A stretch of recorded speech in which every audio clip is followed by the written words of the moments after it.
Well being सिर्फ इंसानों का प्रॉब्लम है, जबकि इंसान बाकी तमाम जानदारों की तरह ही पैदा हुए हैं। जितना एक बायोलॉजिकल सिस्टम किसी भी और जानदार को इस दुनिया में लाने का बायस बनता है, और जो जो केमिकल रिएक्शंस और जो जो मैकेनिकल फिनोमिनाज किसी भी जानदार पर एप्लीकेबल होते हैं, तो बिल्कुल उसी तरह इंसान भी इस दुनिया में आता है। लेकिन बाकी तमाम जानदारों के लिए पैदा करने वाले ने दो लाइनें लगा दी हैं, एक नीचे वाली लाइन, एक ऊपर वाली लाइन, और वो अपनी सारी ज़िंदगी इस लाइनों के दरमियान में ज़िंदगी गुजार देता है। एक ख़ास अपर लिमिट है, उस अपर लिमिट से वो ऊपर नहीं जा सकता। जो भी जानवर इस दुनिया में आता है उसके पोटेंशियल का एक्सप्रेशन जो है वो बस उस अपर लिमिट से ऊपर नहीं जा सकता, अनलेस एंड अनटिल उसको आर्टिफिशियली ट्रेन ना किया जाए। जैसे कुछ जानवरों को, कुत्तों को, बाज़ औक़ात घोड़ों को, डॉल्फिन को और कुछ परिंदों को इंसान जो है वो ट्रेन कर लेता है, और वो ट्रेनिंग भी एक्चुअली ग्रोथ उसको नहीं कहना चाहिए, वो एक तरह की टेमिंग होती है। ट्रेनिंग की बजाय ज़्यादा मुनासिब लफ्ज़ टेमिंग है, सिधाना, उनको सिधा दिया जाता है। जबकि इंसान के बारे में एक बात यह है कि इंसान की नीचे वाली लाइन तो लगी हुई है, लेकिन ऊपर वाली कोई लाइन नहीं है। वो क्या बन सकता है, कहाँ तक जा सकता है, क्या उसका पोटेंशियल है, कितने उसके इम्कानात हैं, उसकी अपर लिमिट कोई नहीं है। और वो इंसान हर उस पोटेंशियल के साथ पैदा होता है जो कि कभी किसी ने सोचा भी ना हो, और वहाँ तक जा सकता है। अच्छा, यहाँ जहाँ ये बात बहुत ज़बरदस्त है और बहुत ही हमें अशरफुल मखलूक़ात बनाती है, और हमें बाकी तमाम जितने जी रूह हैं फिज़िकली उनसे वीक होने के बावजूद हमें उनसे सुपीरियर बनाती है। कभी आपने ये गौर किया होगा कि इंसान के किसी भी फिज़िकल डायमेंशन को देख लें, उसके कंपेयर्ड जितने और जानदार हैं उनका फ़िज़िकल डायमेंशन उनसे बहुत ज़्यादा है। हम ना चील की तरह उड़ सकते हैं, ना हमारी निगाहें उतनी तेज़ हैं जैसे परिंदों की निगाहें होती हैं, ना हमारे कानों की जो फ्रीक्वेंसी, सुनने की फ्रीक्वेंसी है, उसका स्पेक्ट्रम उतना बड़ा है जैसे बहुत से और जानदारों का होता है। आपने देखा होगा कि जब अभी आंधी नहीं आ रही होती, बारिश नहीं होती, तो आसमान पर परिंदे पहले ही उड़ना शुरू हो जाते हैं, उनको पहले सुनाई देना शुरू हो जाता है, ज़लज़ले की आवाज़ पहले ही सुनाई देना शुरू कर देती है। इसी तरीके से ना हम चीते की तरह भाग सकते हैं, ना हम घोड़े की तरह स्ट्रॉन्ग हैं, ना हम मछली की तरह तैर सकते हैं। तो हमारे फ़िज़िकल पोटेंशियल कम होने के बावजूद जो इम्कानात अल्लाह ताला ने जिसके साथ इंसान को पैदा किया है, तो उसकी वजह से ये अशरफुल मखलूक़ात हुआ है, और इसने पूरी कायनात को मुसख्खर करने की कोशिश में ये लगा हुआ है। और जैसे जैसे वक्त गुज़र रहा है, आप देखिए जो इंसान के क्रिएट किए हुए फिनोमिनास की वजह से दुनिया तब्दील हो रही है। अगर फ़र्ज़ करें इंसान यहाँ ना होता तो ये दुनिया जो 50,000 साल पहले जिस खूबसूरती इकोलॉजी के साथ यहाँ रन हो रही थी उसी तरीके से ये चल रही होती, मगर ये इंसान की वजह से इस पूरे सरफेस ऑफ द अर्थ के ऊपर, प्लैनेट के ऊपर जो भी आपको चेंजेस नज़र आ रही हैं वो इंसान का तख़य्युल और उसकी कोशिश उसमें शामिल है।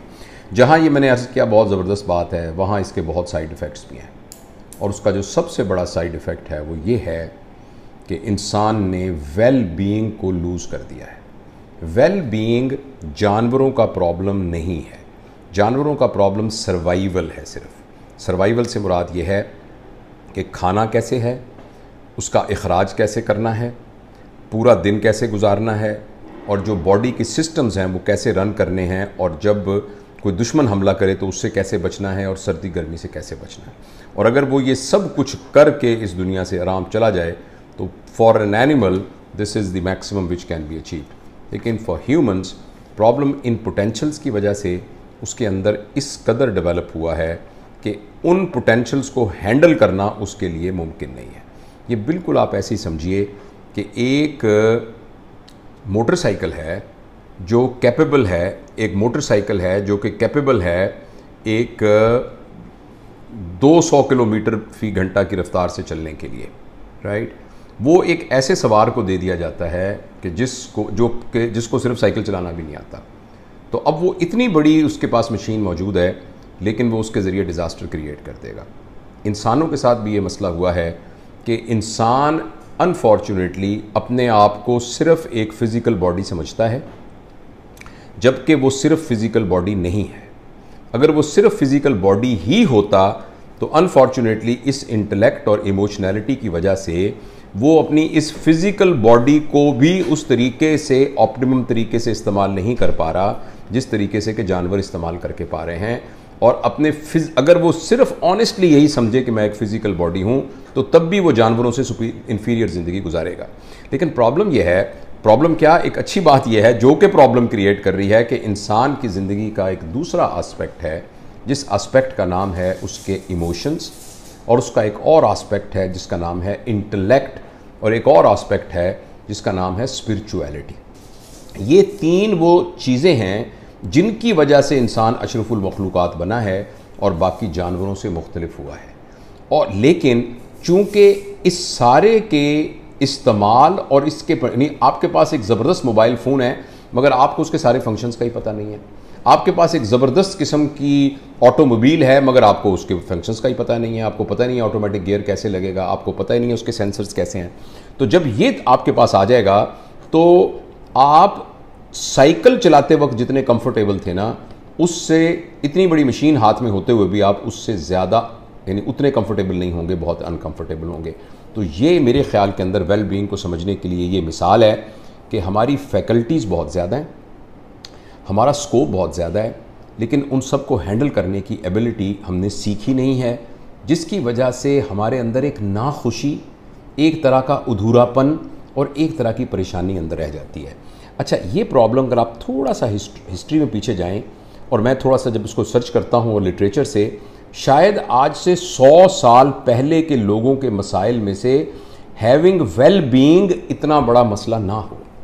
जैसे जानवर के लिए एक अच्छी ज़िंदगी गुजारना एक्चुअली कोई प्रॉब्लम नहीं है, वो अपने सिस्टम के तहत ही अच्छी ज़िंदगी गुजार देगा।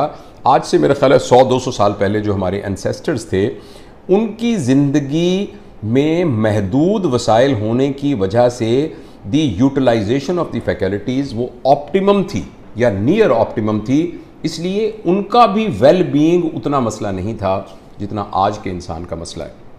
एक तरफ ये है कि उसको अपनी उन फैकल्टीज़ का इदराक नहीं है, और दूसरी ये है कि इस मॉडर्न दौर ने जिस पेस से हमारी परसेप्शन और बीइंग को डेवलप होना चाहिए, उस पेस से बहुत ज़्यादा पेस के अंदर हमें external data, external knowledge, external development create करनी शुरू कर दी है, और वो हमसे हैंडल नहीं हो रहा।